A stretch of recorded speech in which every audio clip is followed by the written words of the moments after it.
Au nom du Père et du Fils et du Saint-Esprit. Amen. Très sainte Trinité, reconnaissant notre néant, nous voulons vous offrir toute notre vie, nos soucis et nos souffrances, tout notre être, corps et âme, intelligence et surtout notre volonté, pour nous unir à votre volonté éternelle et divine, source de tout bien, et de te donner la gloire et la joie d'accomplir le but de nos vies, de réaliser toutes nos actions selon ta divine volonté et ainsi de vivre en elle. Viens, volonté divine, avec tous les anges et les saints, particulièrement avec notre douce mère et avec Louisa, toucher nos fronts et y imprimer l'Esprit Saint, nous infuser de lumière afin que nous comprenions les vérités et les bénédictions contenues dans ces écrits. Amen. Décret. Au nom du Père, du Fils et du Saint-Esprit. Merci Alejandra d'être parmi nous et de lancer ce programme tous les mercredis à 10h. Et je te passe tout maintenant pour que nous puissions commencer. Bienvenue à tous et commençons par remercier Dieu pour cette grâce et cette opportunité qu'il nous donne de méditer ensemble davantage sur le volume 1, de l'apprendre, de prier avec lui et d'essayer de l'appliquer à nos vies. Nous apprendrons sans aucun doute de Jésus et de Louisa tous ensemble. Alors, nous allons commencer, ce sera aussi quelque chose de progressif. Alors, nous allons commencer avec le volume 1 de ces écrits qui ont déjà été révisés et étudiés par le Vatican. Dans une lettre, le postulateur de la cause de Louisa, il y a 1 an et demi, a écrit que le dicaster pour la doctrine de la foi a conclu que dans les écrits et dans la pensée de la servante de Dieu, on ne trouve aucune affirmation divergente de la doctrine de l'Église. Donc, ces écrits ont déjà été révisés et étudiés par le Vatican. Les archevêques de Louisa également ont à plusieurs reprises recommandé qu'il est un bien spirituel de connaître les écrits de Louisa et sa spiritualité. Par exemple, cette phrase, regardez, la servante de Dieu, Luisa Picaretta, est dans l'Église. Elle est avec l'Église et elle est pour l'Église en tant que fille obéissante.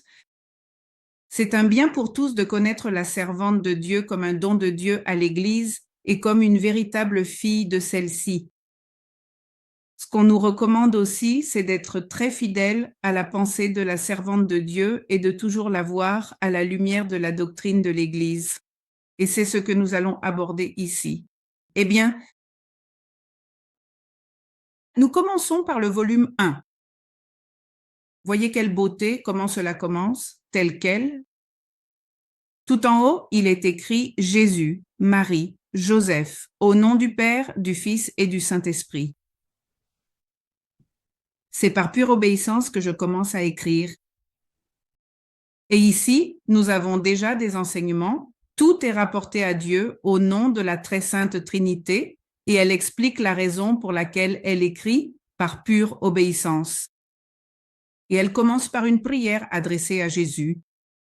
Tu sais, ô Seigneur, que le sacrifice que cela me coûte est tel que je préférerais subir 1000 morts plutôt qu'écrire une seule ligne des choses qui se sont passées entre toi et moi. En plus de la douleur qu'elle ressent, elle dit ici ce qu'elle va écrire, les choses qui se sont passées entre toi et moi. C'est-à-dire les choses spirituelles. Oh mon Dieu, ma nature frémit, se sent écrasée et presque anéantie rien qu'à y penser. Ah, donne-moi la force, ô vie de ma vie, afin que je puisse accomplir la sainte obéissance. Toi qui as inspiré le confesseur, accorde-moi la grâce de pouvoir accomplir ce qui m'est ordonné. Alors, quelle idée en a-t-elle? De l'obéissance à son confesseur qui est désigné par l'évêque, la sainte obéissance. Toi qui as donné l'inspiration au confesseur, elle reconnaît alors que c'est Jésus qui assiste son Église. Même si, disons-le, cette obéissance ne lui plaît pas, qu'elle ne correspond pas à sa nature. Mais elle demande la grâce de pouvoir accomplir ce qui lui est ordonné. Ô Jésus, ô époux, ô ma force, C'est vers toi que je me tourne, c'est vers toi que je viens, dans tes bras je me réfugie, je m'abandonne et je me repose. Ah, console-moi dans mon affliction et ne me laisse pas seule et abandonnée. Voyez comment Louisa adopte cette attitude, comme une petite fille, de s'abandonner dans les bras de Jésus, un abandon total en lui. Sans ton aide, je suis certaine que je n'aurai pas la force d'accomplir cette obéissance qui me coûte tant. L'ennemi me vaincrait et je crains d'être justement rejeté par toi à cause de ma désobéissance. La crainte de désobéir en quelque chose à l'Église. Ah, regarde-moi et regarde-moi encore, Saint-Époux, dans tes bras. Vois de combien de ténèbres je suis entourée. Elles sont si épaisses qu'elles ne laissent même pas entrer un atome de lumière dans mon âme. Alors, Louisa traversait aussi de grandes épreuves, au moins celle-ci. Ô mon soleil mystique Jésus, que ta lumière resplendisse dans mon esprit afin qu'elle chasse les ténèbres et que je puisse librement me souvenir des grâces que tu as accordées à mon âme. Eh bien, nous voyons que elle va écrire sur les grâces que Dieu lui avait accordées 20 ans auparavant, car elle commence à écrire en 1899, alors qu'elle avait déjà environ 35 ans. Et elle dit que Jésus a commencé à lui parler dès l'âge de 12 ans. Et tout le travail de Jésus, donc, pendant ces plus de 20 ans, c'est ce dont elle va se souvenir et mettre par écrit. Et elle demande son assistance en tout. Ô mon soleil mystique Jésus, que ta lumière resplendisse dans mon esprit. Puis elle dit, fais descendre un rayon de ta lumière jusque dans l'intimité de mon cœur et qu'il le purifie de la boue dans laquelle il gît. Qu'il l'embrase, le consume dans ton amour, afin que celui qui, plus que tout, a goûté aux douceurs de ton amour, puisse clairement les manifester à celui à qui il en est obligé. Eh bien, ce sont de belles prières que nous pouvons aussi faire. Ô mon soleil, Jésus, un autre rayon de lumière aussi sur mes lèvres, afin que je puisse dire la pure vérité, dans le seul but de savoir si c'est vraiment toi ou si c'est une illusion de l'ennemi. Ici, l'intention de Louisa, qui veut dire seulement la vérité, et le but, elle n'écrivait pas pour que ses écrits soient publiés, ni pour se faire de la publicité, rien de tout cela. Pour savoir si c'est vraiment toi ou si c'est l'ennemi, pour discerner, pour que les autorités puissent discerner. Alors, elle ouvrait son cœur, son intimité, toute sa vie intérieure pour que l'autorité puisse discerner. Elle ne prend pas l'attitude de dire « je vais tout dévoiler pour leur prouver que c'est Jésus qui me parle ». Non, elle avait toute cette humilité de dire que ce soit l'Église qui discerne. J'ai cette crainte de me tromper.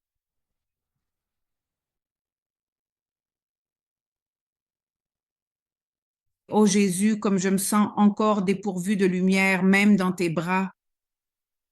Console-moi, toi qui m'aimes tant. Continue à m'envoyer ta lumière. Eh bien, parfois, nous nous sentons ainsi, c'est-à-dire que nous pouvons très bien comprendre, Louisa, qu'il y a des moments d'épreuve où l'on peut se sentir ainsi. Louisa aussi est passée par là. Oh mon beau soleil, je veux entrer en ton propre centre afin que je sois tout abîmée dans cette lumière très pure. Fais, ô soleil divin, que cette lumière me précède, m'accompagne et m'entoure de toutes parts. Qu'elle pénètre dans les endroits les plus cachés de mon intérieur afin que, consumant mon être terrestre, elle transforme tout en ton être divin. Eh bien, ici, il faut comprendre que nous commençons déjà à parler un langage mystique. En fait, Louisa commence à utiliser ce langage spirituel qui cherche à décrire des réalités spirituelles avec des mots. Le langage mystique, c'est cela, décrire, parler de choses purement spirituelles avec un langage humain qui utilise des images matérielles. Mais ce ne sont pas les images matérielles qui comptent, il faut les transposer au niveau spirituel. C'est aussi un langage imprégné d'amour, d'un amour total, sans réserve, un amour de charité, un amour divin, aussi bien de Jésus envers elle que d'elle envers Jésus. mais dans ce domaine spirituel afin que nous puissions mieux comprendre ce langage de ces merveilleux écrits. Elle poursuit sa prière en s'adressant à la très sainte Vierge. Très sainte Vierge, Mère aimable, viens à mon aide, obtiens-moi de notre doux Jésus la grâce et la force d'accomplir cette obéissance. Saint Joseph, mon cher protecteur, assiste-moi en cette circonstance. Voyez, ici elle nomme Saint Joseph et cela dès le début du livre. Nous verrons plus tard pourquoi. Mais nous allons apprendre peu à peu quelle était l'attitude de Louisa envers les autres saints. Archange Saint-Michel, défends-moi de l'ennemi infernal qui met tant d'obstacles dans mon esprit pour me faire manquer à cette obéissance. Archange Saint-Raphaël, et toi, mon ange gardien, venez m'assister et m'accompagner pour guider ma main. Vous voyez, afin que je n'écrive que la vérité, que tout soit pour l'honneur et la gloire de Dieu et pour moi toute la confusion.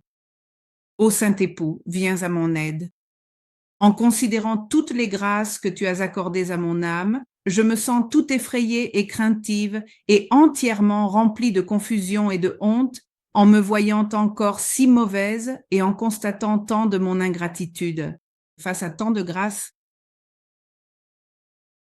Eh bien, de même, l'humilité de Louisa face à tant de grâces de Jésus ne la rendait ni vaine ni orgueilleuse, ni ne la faisait se croire digne, mais elle comparait les immenses grâces de Jésus au fait qu'il lui restait encore beaucoup à faire pour atteindre ce que Jésus voulait. C'est-à-dire, elle le voyait ainsi, n'est-ce pas? Sûrement, pour nous, il s'agissait de tout petits défauts de Louisa, peut-être de toutes petites distractions parfois, et elle les voyait comme de grandes fautes. Et cela lui servait à demander encore plus de grâce à Jésus. Mon aimable Jésus, pardonne-moi, ne t'éloigne pas de moi, mais continue de répandre ta grâce en moi afin que tu puisses faire de moi un triomphe de ta miséricorde. Bien, après cette prière, nous allons nous aussi nous introduire avec beaucoup de respect, je dirais même de vénération, dans ces intimités d'amour mystique, spirituel entre Louisa et Jésus, qu'il a voulu laisser par écrit parce qu'elles nous feront aussi du bien à nous. C'est une vie spirituelle que nous allons apprendre ici, une vie spirituelle sérieuse, totalement engagée, d'union avec Jésus et avec sa très sainte volonté. Ensuite, elle écrit la neuvaine de Noël que nous avons déjà lue et méditée les jours précédents en décembre. Donc, pour cette occasion, je vais la passer. Et nous allons continuer à partir de la fin de la neuvaine. Elle dit que depuis lors, la voix intérieure ne l'a plus jamais quittée. Pourquoi faire? Pour donner des messages aux autres. Non, c'était d'abord pour faire le travail en elle. En toute chose, il m'enseignait, me reprenait, me corrigeait, il m'encourageait aussi. En un mot, le Seigneur a agi avec moi comme un bon père avec un enfant qui a tendance à s'écarter du droit chemin, utilisant tous les soins et toutes les attentions pour le maintenir sur la bonne voie, de sorte qu'il forme ainsi son honneur, sa gloire et sa couronne. Mais au Seigneur, j'ai été très ingrate envers toi. Alors, ici viennent déjà les thèmes suivants. Alors le divin maître a commencé et s'est mis à l'œuvre pour détacher mon cœur de toutes les créatures. Et d'une voix intérieure, il me disait « Je suis absolument le tout dernier, qui mérite vraiment d'être aimé. Regarde, si tu n'ôtes pas ce petit monde qui t'entoure, c'est-à-dire les pensées de créatures, les imaginations, je ne peux pas entrer librement dans ton cœur.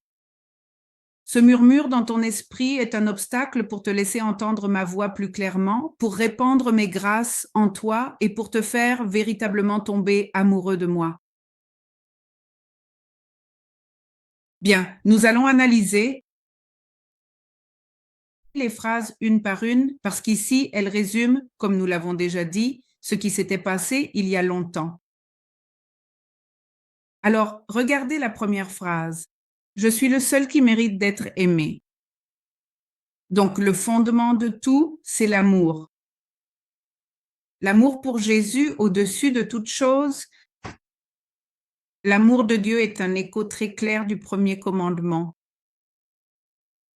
Écoute, Israël, comme il est dit, je suis le Seigneur ton Dieu, tu aimeras Dieu par-dessus tout, de tout ton être, de toute ton âme, de tout ton cœur, de tout ton esprit, etc. Alors, c'est cela le fondement de la vie spirituelle. Reconnaître que Dieu est bien et Dieu, et pas seulement cela, mais qu'il est le seul qui mérite d'être aimé et commencer à tendre à l'aimer, non seulement plus que toute chose, mais l'aimer totalement. Je suis le seul qui mérite d'être aimé. Et ce n'est pas du tout une exagération. Alors, les autres créatures ne méritent pas d'être aimées, car devant Dieu, elles n'ont rien fait ou presque rien. Et même ce qu'elles ont fait pour nous, pas n'importe quelle créature, pensons par exemple à nos parents, elles l'ont fait parce que Dieu a voulu qu'elles le fassent.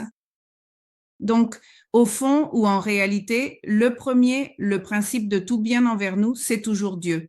Celui qui nous aime, c'est Dieu. C'est lui qui nous crée, c'est lui qui crée toute la création, non seulement pour tous, mais pour chacun de nous. Il s'incarne, accomplit toute sa vie avec toutes ses douleurs, ses sacrifices, ses dons. Tous ses enseignements, ses miracles, etc. Par amour, oui, pour tous, mais spécifiquement par amour pour chacun de nous, pour toi, pour moi et pour chacun. Alors personne, c'est-à-dire on ne peut pas comparer l'amour de Jésus. Et cela est continu, ce n'est pas que cela s'est passé il y a de nombreuses années. La création est continue et il nous l'offre avec tout son amour. Et il nous l'offre depuis qu'il l'a créé. Il l'a créé en pensant que nous viendrions de nombreuses années plus tard. Et pourtant, il l'a créé, il ne l'a pas créé un jour avant notre naissance. Et il en va de même pour la rédemption. Il l'a accompli au moment juste, mais pour nous. Cela fait 2000 ans qu'il est resté, qu'il a fondé son Église, qu'il l'assiste, qu'il demeure dans les sacrements, spécialement dans l'Eucharistie, afin que nous, aujourd'hui, après tant d'années, puissions grandir et nourrir notre vie spirituelle. Bref, voyez donc, il n'y a aucune exagération de la part de Jésus. Je suis le seul qui mérite d'être aimé. Phrase suivante. Regarde, si tu notes pas ce petit monde qui t'entoure, c'est-à-dire les pensées de créatures et les imaginations, alors il semblerait qu'ici, il nous demande d'éliminer le monde extérieur. Non, si vous faites attention, il dit, c'est-à-dire pensée, imagination, le monde t'entoure, mais il entre en toi et occupe ton intérieur. Ce qu'il veut, c'est que nous mettions de l'ordre dans notre intérieur, pas tant que nous changions ce qui est à l'extérieur. Bon, ici, on suppose déjà que nous ne vivons pas dans le péché, dans un état de péché. Donc, Louisa ne vivait pas dans un état de péché et c'est pourquoi il n'est pas question de renoncer au péché, de se convertir, d'être en état de grâce, parce que Louisa le faisait déjà. Donc, il considère déjà que cette étape a été accomplie. Si l'un de nous ne l'a pas encore accomplie, ce n'est pas grave. Il faut commencer. Et ensuite, il continue. Parce qu'ici, il s'agit déjà d'une vie spirituelle. Ce n'est plus seulement une conversion et le début d'une vie sacramentelle ou un rapprochement avec Dieu, mais c'est déjà vouloir vivre continuellement avec Jésus et avancer dans cette union. Donc, la première chose est de porter attention à nous-mêmes, à notre intérieur. Si tu n'élimines pas ce petit monde qui t'entoure, c'est-à-dire les pensées des créatures et les imaginations, et maintenant qu'en plus nous avons les réseaux sociaux, les téléphones portables, les télévisions, tout cela remplit notre esprit et notre cœur de ce genre de pensées, de désirs, etc. Des imaginations, comme il est dit ici. Si tu n'élimines pas cela, je ne peux pas entrer librement dans ton cœur. Ce murmure ou ce bruit dans ton esprit t'empêche d'entendre plus clairement ma voix, de recevoir mes grâces et de vraiment tomber amoureux de moi. Alors, première chose, plus de silence intérieur, de recueillement et nous centrer sur Jésus. C'était cela. Je suis le seul qui mérite d'être aimé, c'est-à-dire mettre Jésus, Dieu, au centre, disons, de nos pensées, de nos imaginations, de nos désirs, de notre cœur. Voyez, donc la première chose, c'est d'ordonner notre intérieur, de mettre Jésus, lui, au centre et de faire davantage de silence intérieur, de diriger tous nos mouvements intérieurs vers Jésus afin de pouvoir être disponible pour écouter sa voix. Sa voix ne nous parlera pas, comme à Louisa, de manière sensible. Cela a été extraordinaire chez Louisa. Cependant, il nous parle d'abord, eh bien, nous le savons, à travers son Église, etc., les Saintes Écritures, l'enseignement de l'Église, et aussi à travers les écrits de Louisa qui nourrissent justement notre vie spirituelle. C'est là qu'il nous fait entendre sa voix. Et puis, dans la vie quotidienne aussi, à travers certaines inspirations, ce n'est pas une voix sensible, mais plutôt comme une lumière qui parfois nous guide, n'est-ce pas? Et tout cela, nous pouvons l'avoir. Si l'on met Jésus au centre, celui qui va être le directeur de ta vie, le maître, c'est Jésus. Ici, nous ne sommes pas là pour suivre quelqu'un d'autre, car nous nous consacrons à Jésus, eh bien, pas seulement avec Salma, mais en voulant vivre toute notre vie en union avec lui, avec l'assistance maternelle de la Très Sainte Vierge. Mais le centre, c'est Jésus.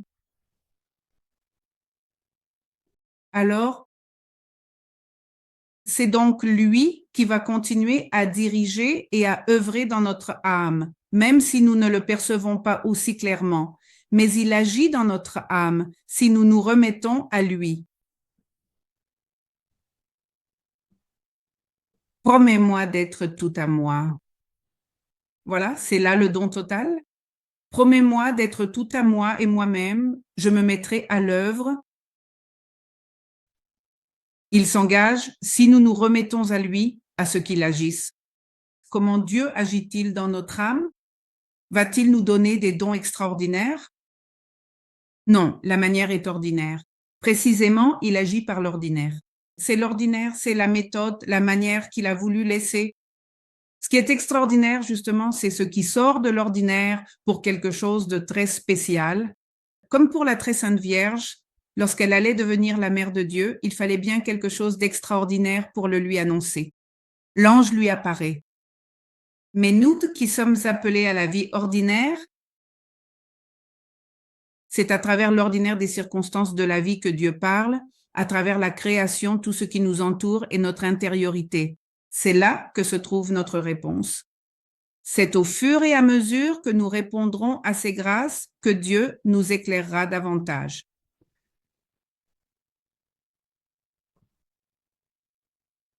Je vais moi-même me mettre à l'ouvrage. Tu as raison de penser que tu ne peux rien, mais n'aie pas peur, je ferai tout. Voilà encore l'humilité, l'attitude de Louisa. Jésus, je ne peux pas? Eh bien oui. Alors, il faut toujours se placer dans cette attitude de rien, rien, même si je sais déjà un peu et que je peux déjà faire quelque chose. C'est-à-dire, Jésus, merci pour ce que tu m'as fait connaître de toi, mais moi, par moi-même, je ne peux rien faire si tu ne m'assistes pas. Donne-moi ta volonté et cela me suffit. Alors, cet enseignement de Louisa, dès ce premier, regardez paragraphe, va déjà vers le point central parce que tous ces enseignements ne sont pas faits pour la mener sur le chemin habituel de la spiritualité, déjà connu par l'Église, qui n'est rien d'autre que la configuration à Jésus, accomplir de plus en plus parfaitement sa volonté, grandir dans les degrés d'amour pour lui, accomplir et pratiquer les vertus, mais le point central de tout cela chez Louisa, voyez-vous, va justement être de laisser sa propre volonté et de vivre dans la divine volonté. Alors, dès ce tout premier moment, on va déjà au point central.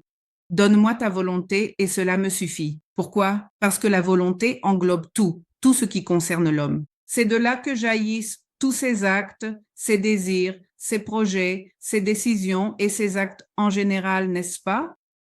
Alors, même si on peut dire que tous les actes ne proviennent pas de notre volonté. Par exemple, la respiration n'est pas contrôlée par notre volonté. C'est quelque chose de naturel au-delà de notre volonté. Cependant, nous pouvons, par notre volonté, lui donner l'intention que nous voulons. Alors, si nous donnons notre volonté à Jésus, nous pouvons utiliser nos respirations, celles que Dieu a déjà disposées pour qu'elles soient d'une manière plus naturelle et inconsciente pour nous, mais nous pouvons, par notre volonté, qu'ils soient par exemple des actes d'amour, qu'ils soient unis à lui, à sa poésie, à ses actes, qu'ils nous nourrissent de sa vie, non seulement avec l'air, mais aussi en recevant dans l'air l'amour de Dieu, la volonté de Dieu.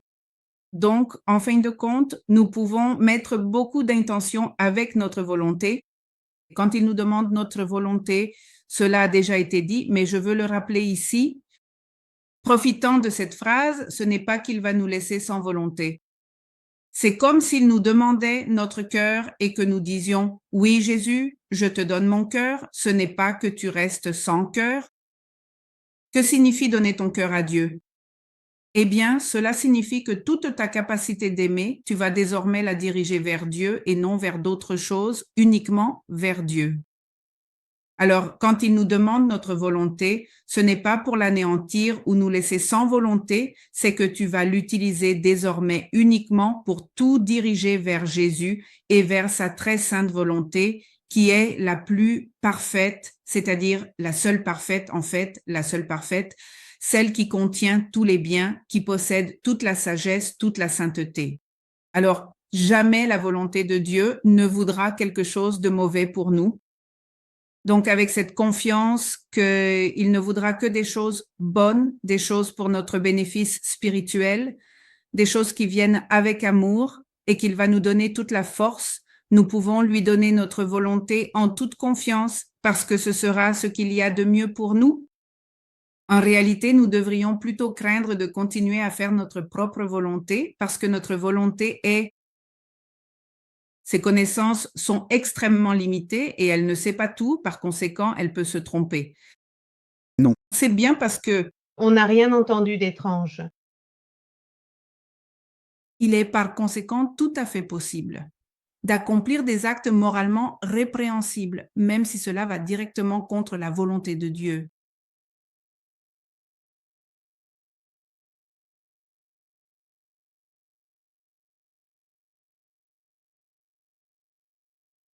Vous n'avez pas éteint le vôtre microphone. Oui, je peux déplacer mon microphone.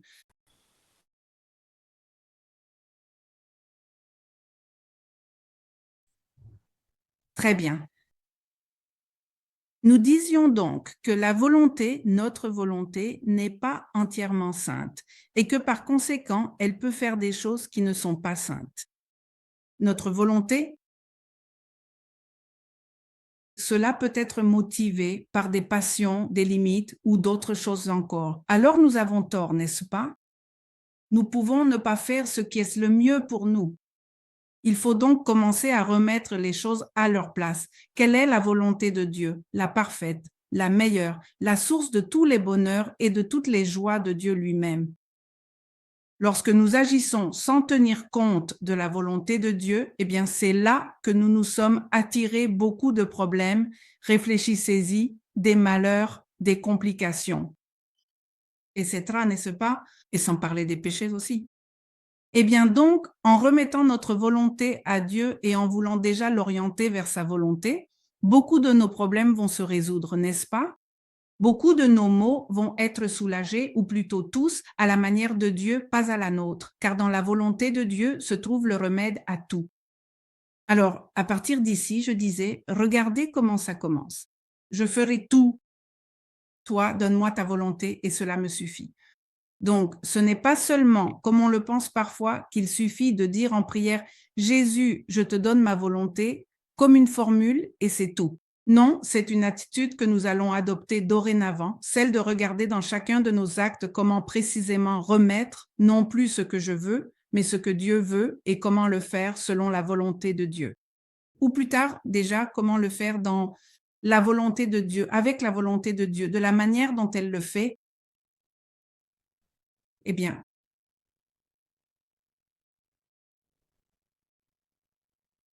cela m'arrivait plus fréquemment pendant la communion, dit Louisa. Ah, je voulais aussi apporter une précision supplémentaire. Regardez ce mot, te faire vraiment tomber amoureux de moi.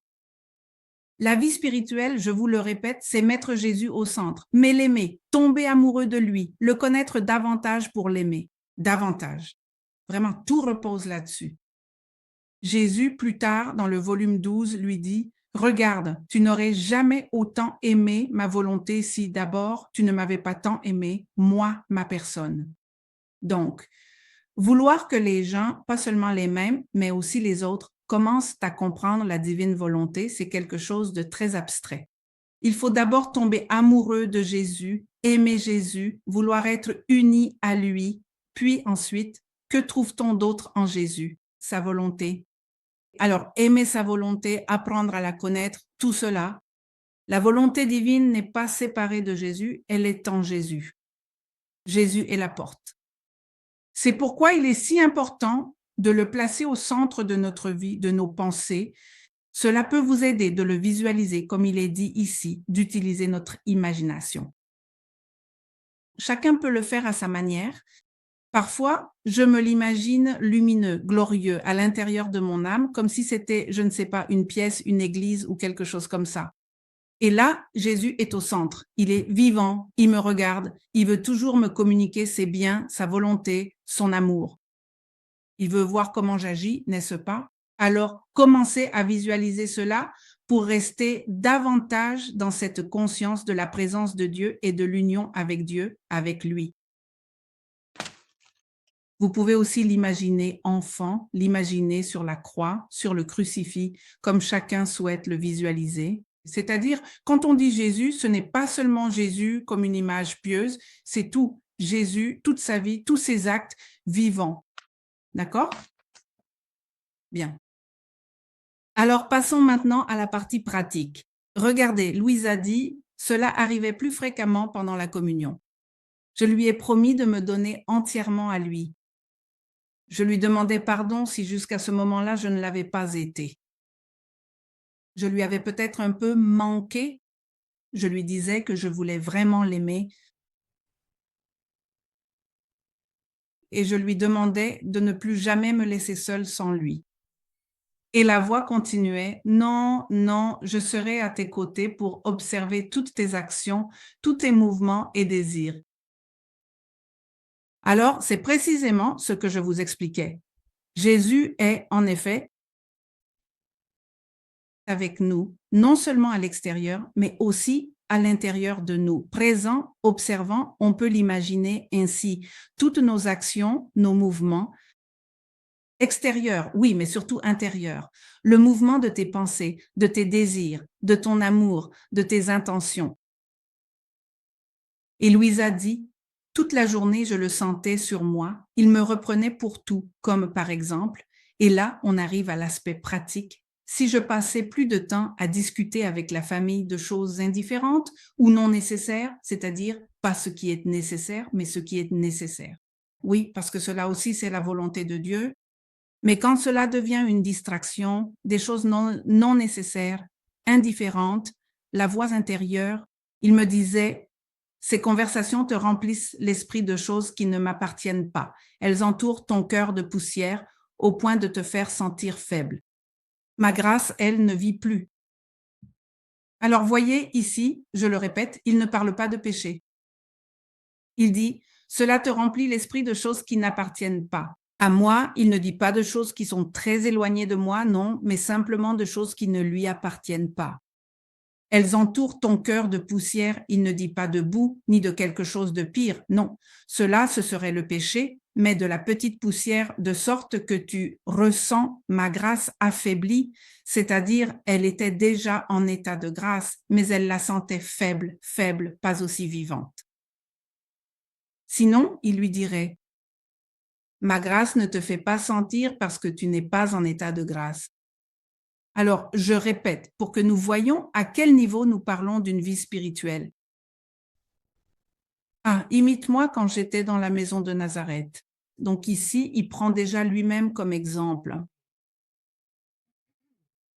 Je vais passer un peu, parce que ce sera le sujet de la prochaine fois, celui de la maison de Nazareth. Je vais terminer ce sujet. Alors, il se prend comme exemple et lui explique comment il agit.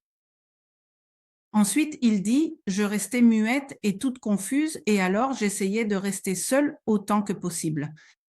Je lui avouais ma faiblesse. Je lui demandais de l'aide et la grâce de faire ce qu'il voulait, car par moi-même, je ne savais faire que le mal. Si, pendant la journée, mon esprit s'occupait à penser à des personnes que j'aimais, aussitôt je me réprimandais en me disant « Ainsi, c'est ainsi que tu m'aimes? Qui t'a aimé comme moi? Regarde, si tu ne mets pas fin à cela, je te quitte. » Encore une fois, que ses pensées et son centre ne soient pas les créatures, mais Jésus. Parfois, je me sentais recevoir tant et de si amers reproches que je ne faisais que pleurer. Surtout un matin après la communion, il m'a donné une lumière si claire sur l'amour si grand qu'il avait pour moi et sur la volatilité et l'inconstance des créatures. Mon cœur en est resté profondément convaincu et, depuis lors, je n'ai plus été capable d'aimer qui que ce soit. Il m'a appris comment aimer les personnes sans me séparer de lui. Bon, alors, Jésus veut que nous n'aimions pas les personnes, mais attention, que nous ne les aimions pas à la manière humaine, à notre façon habituelle. Nous devons renoncer à les aimer de façon humaine et il va nous apprendre à les aimer comme il le veut, en lui, avec lui, dans sa volonté.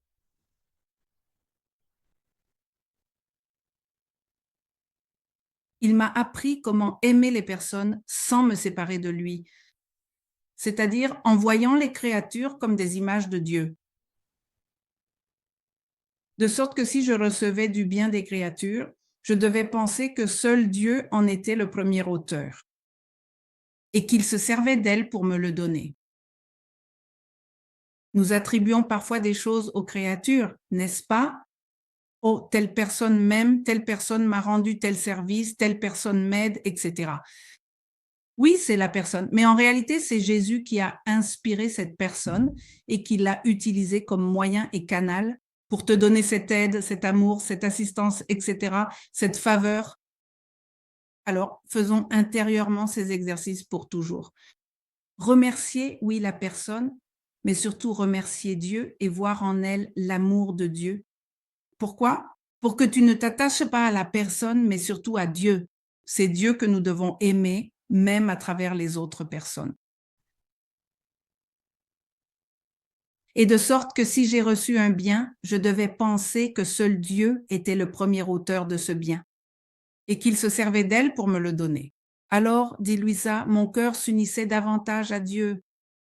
Et si je recevais des mortifications de leur part, et ici vous pouvez ajouter tout ce que vous voulez, douleur, trahison, abandon, etc., etc. Si je recevais des mortifications de leur part, je devais les voir comme des instruments entre les mains de Dieu pour ma sanctification. De cette manière, mon cœur ne gardait pas de ressentiment envers mon prochain. C'est de là que vient le ressentiment. Ne voir que son prochain, l'aimer d'une manière humaine, alors il vous mène la vie dure et vous le prenez, comme on dit, personnellement. Non, non. Imaginez que Dieu veut quelque chose pour vous, qu'il travaille sur votre âme et qu'il vous détache des créatures. Il veut que vous pratiquiez cela.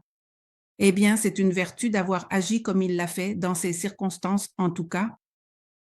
Alors, si vous y réfléchissez avec cette attitude, si nous commençons à l'adopter et à la pratiquer, cela va nous ouvrir, disons, comme les yeux de l'âme pour voir Dieu en toutes les personnes. C'est un exercice. On y parvient en méditant, en s'exerçant dans la prière et dans la vie quotidienne. De cette manière, il m'arrivait de voir toutes les créatures en Dieu et pour tant de fautes, je voyais en elles, je ne perdais jamais leur estime.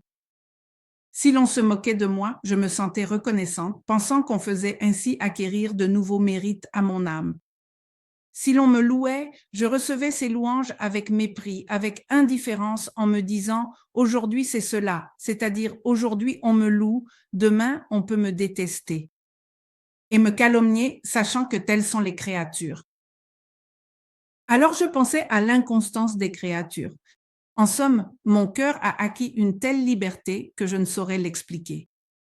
Voyez, la liberté, c'est-à-dire, elle va nous libérer de beaucoup de choses que nous pouvons porter à l'égard de notre prochain. Voici le remède. C'est pourquoi je vous dis ici, dans cette vie spirituelle, eh bien, c'est dans la vie spirituelle que cela se trouve. Le remède à nos maux, rancœurs, choses que nous portons encore, sentiments, tristesse, etc. Tout va commencer à guérir lorsque nous commencerons à mettre tout cela en pratique. Bon. Eh bien, nous pouvons donc faire un petit résumé jusqu'ici pour que les idées principales nous restent, comme vous pouvez le constater. Il y en a eu pas mal, n'est-ce pas? Alors, d'abord, n'est-ce pas? Mettre Jésus au centre de notre être intérieur et commencer à tout orienter vers lui, pensée, désir, etc., tout notre fort intérieur.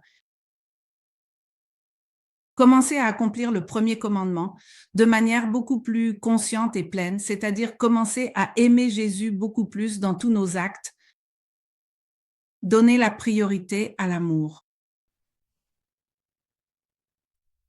Être plus attentif à rester plus recueilli intérieurement et à garder cette attention sur notre centre, qui est Jésus, avoir une plus grande conscience de la présence continuelle de Jésus, nous livrer totalement à lui, spécialement au niveau de notre volonté.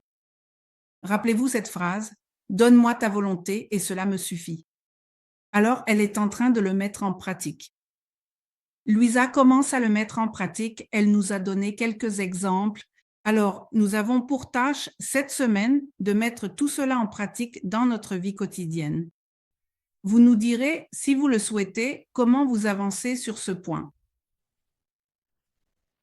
Et donc, demandons finalement de l'aide à Jésus, à la très sainte Vierge, à notre ange, comme Louisa, pour pouvoir y parvenir. Et avec cela, nous terminons. Mon Jésus, toi qui m'as tant aimé et qui m'aimes encore. Et tu veux que moi aussi je t'aime, car c'est là que se trouve mon vrai bonheur, ma pleine réalisation. Je veux te placer au centre de ma vie, de mon âme, de mon être intérieur. Je veux que toutes mes pensées, mes imaginations, mes décisions, que tout soit tourné vers toi. Je t'offre aujourd'hui, de tout mon cœur et avec toute ma détermination, ma volonté la plus profonde pour parcourir ce long chemin, cette vie spirituelle si précieuse à tes côtés, pas à pas, avec une foi inébranlable. Très Sainte Vierge, ma mère, toi qui as vécu la première de la manière la plus éminente, ces enseignements que Jésus était le centre de toute ta vie, de tout ton être intérieur, de tous tes actes. Accorde-moi ton aide maternelle, ton assistance, afin que, guidée par toi, je puisse vivre cela. Et je te demande aussi humblement, Seigneur Jésus, de veiller sur tous mes frères qui désirent ardemment parcourir ce même chemin, cette profonde vie spirituelle avec toi, pour que tu nous assistes tous et que tu nous conduises par la main avec ta très sainte mère et avec Louisa Picaretta, la petite fille de la divine volonté. Qu'il en soit ainsi. Alors, nous nous reverrons, si Dieu le veut, la prochaine fois.